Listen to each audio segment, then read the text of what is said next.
बिस्मिल्लाहिर्रहमानिर्रहीम सल्लल्लाहु अलैहि वसल्लम। अस्सलाम वालेकुम क्लास 8। उम्मीद है आप सब खैरियत से होंगे। आज हम करेंगे यूनिट 1 की एक्सरसाइज 1.18 के क्वेश्चन नंबर 3 एंड 4 को। इससे कबल हम प्रीवियस वीडियोस में एक्सरसाइज 1.18 के question number 1 and question number 2 को डिस्कस कर चुके हैं। इनके लिंक मैंने डिस्क्रिप्शन में दे दिए हैं, आप इनसे लेटर भी लेक्चर ले सकते हैं। एक्सरसाइज 1.18 के क्वेश्चन नंबर 3 की जानिब चलते हैं। क्वेश्चन नंबर 3 है, if the price of a carpet 8 meters long and 3 meters wide is 6,288 rupees, what will be the price of 12 meters long and 6 meters wide carpet? तो इस क्वेश्चन में वो कह रहा है कि अगर 8 मीटर लॉन्ग और 3 मीटर वाइड एक कारपेट हो और उसकी प्राइस 6,288 रुपीज़ हो, तो बताइए 12 मीटर लॉन्ग और 6 मीटर विड्थ का जो कॉर्पेट है उसकी प्राइस क्या होगी। तो बेसिकली इसके अंदर हमें प्राइस को फाइंड करना है, तो प्राइस को हम इस तरफ लिख लेंगे।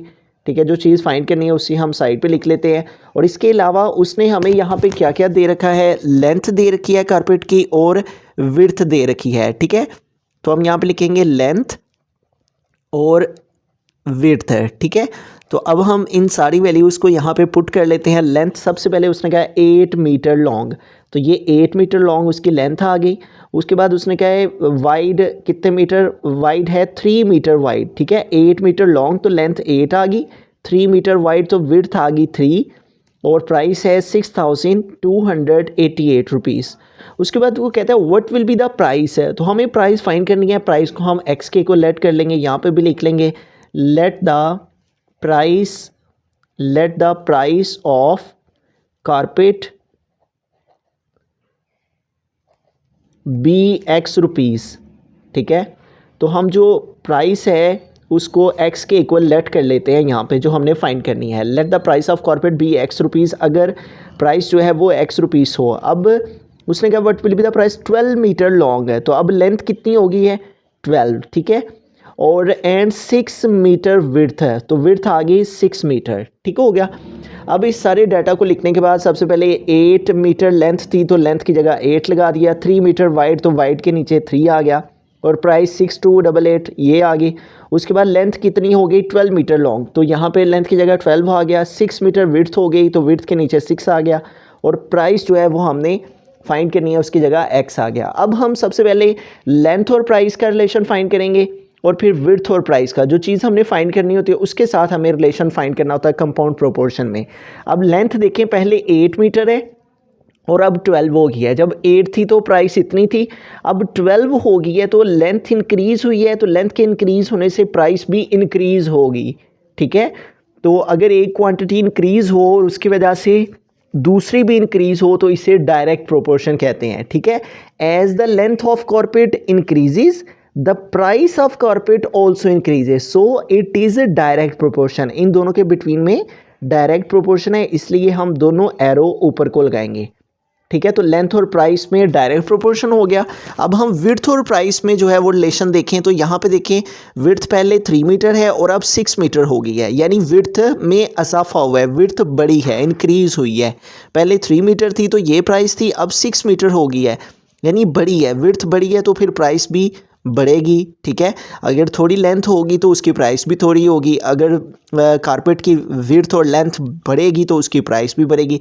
लिहाजा यहाँ पे देखें विड्थ बढ़ रही है, तो विड्थ के बढ़ने से पहले 3 है, अब 6 मीटर हो गई है, विड्थ के बढ़ने से कारपेट की प्राइस भी बढ़ेगी। ठीक है, as the width of carpet increases so the price of carpet also increases, so इनके बिटवीन में भी क्या है, डायरेक्ट प्रोपोर्शन है। तो डायरेक्ट प्रोपोर्शन की सूरत में हम एरो ऊपर को लगाते हैं।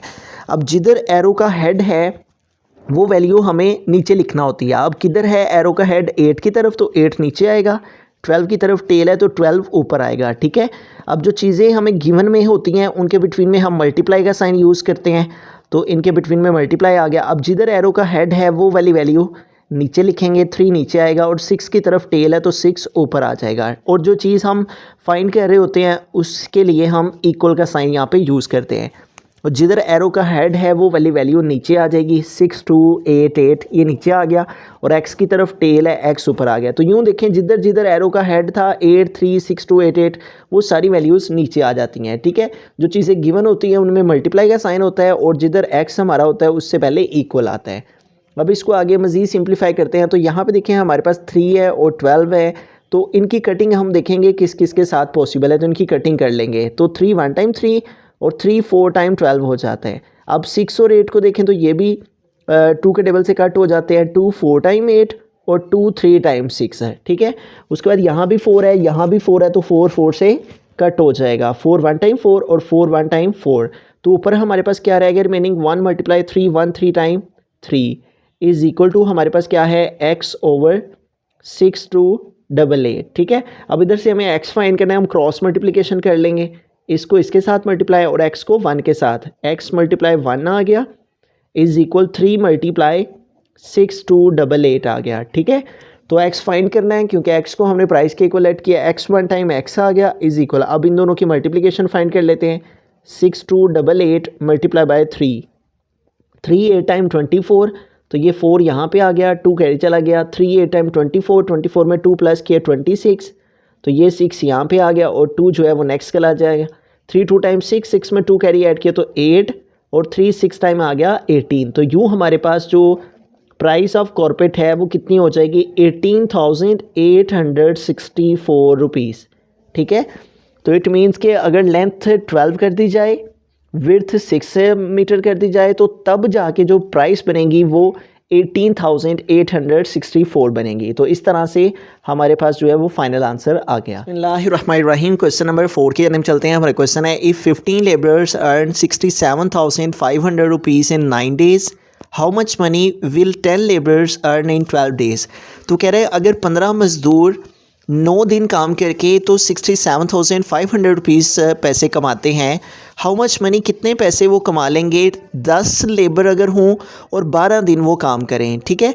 तो यहाँ पे बेसिकली हमारे पास 3 चीज़ें हैं। एक है हमारे पास यहाँ पर लेबरर्स की क्वांटिटी है, डेज़ दिए गए हैं और जो उनकी अर्निंग है यानी रुपीज़, ठीक है।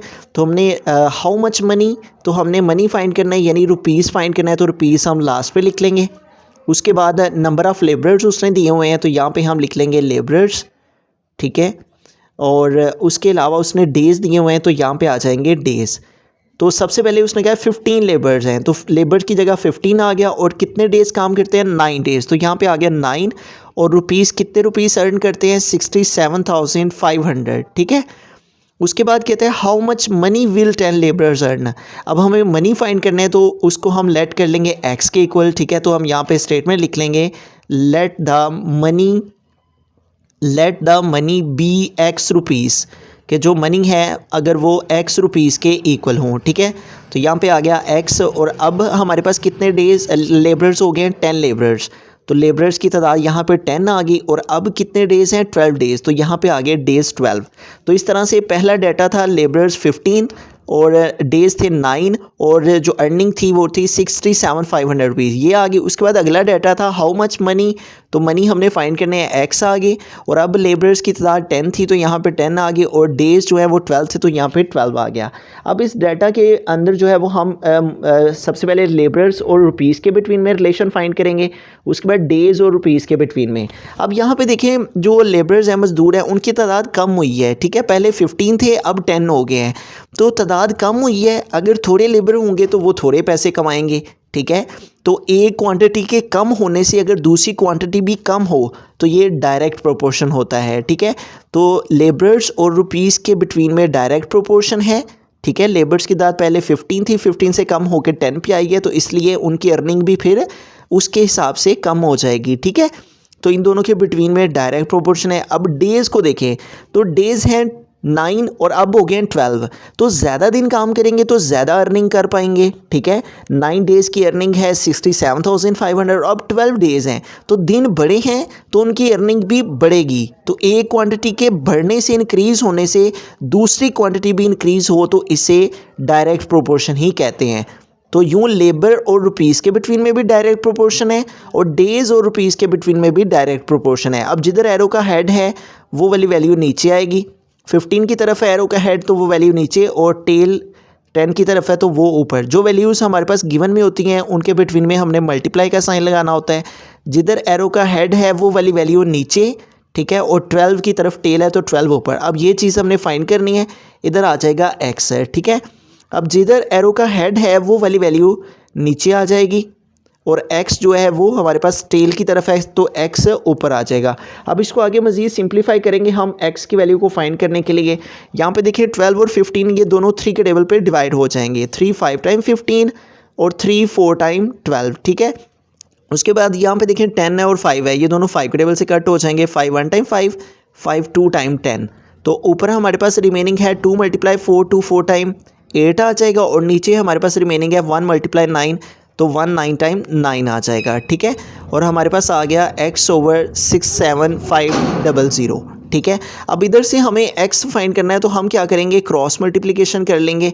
x को 9 के साथ मल्टीप्लाई, x × 9 और 8 को मल्टीप्लाई करेंगे हम 67500 से, ठीक है। अब पहले इनकी हम मल्टीप्लिकेशन कर सकते हैं और फिर जो है वो 9 को इसके साथ डिवाइड कर सकते हैं। तो हम पहले इनकी मल्टीप्लिकेशन फाइंड करते हैं। तो अब इन दोनों को मल्टीप्लाई करते हैं, ये 9x हो जाएगा और इज़ इक्वल टू, इन दोनों की मल्टीप्लिकेशन फाइंड करते हैं, इधर साइड पे लिख लेंगे 67500, ठीक है। 67500 इसको मल्टीप्लाई करेंगे 8 के साथ, तो 80 टाइम 0, 80 टाइम 0, 8 5 टाइम 40, तो ये 0 यहाँ पे आ गया, 4 कैरी चला गया, 8 7 टाइम 56 और 56 में 4 प्लस करेंगे तो 60 हो जाएगा, 60 का ये 0 यहाँ पे आ जाएगा और ये जो 6 है वो कैरी चला जाएगा। अब 8 6 टाइम 48 और 48 में जो है वो 6 हमें प्लस कर लेने हैं, 8 और 6 14, 4 आ गया, 1 कैरी, 4 और 1 5, तो यहाँ पे आ गया 5 4 और उसके आगे 4 0, ठीक है। 5 4 1 2 3 एंड 4 0। अब 9 इधर मल्टीप्लाई कर रहे हैं तो इधर आके डिवाइड हो जाएगा, ठीक है। अब इसको 9 को डिवाइड कर लेंगे इस पे, तो यूँ देखें 9 और 54 इसकी कटिंग हो जाती है, 9 1 टाइम 9, 9 6 टाइम 54 और साथ में 1 2 3 एंड 4 टाइम 0, ठीक है।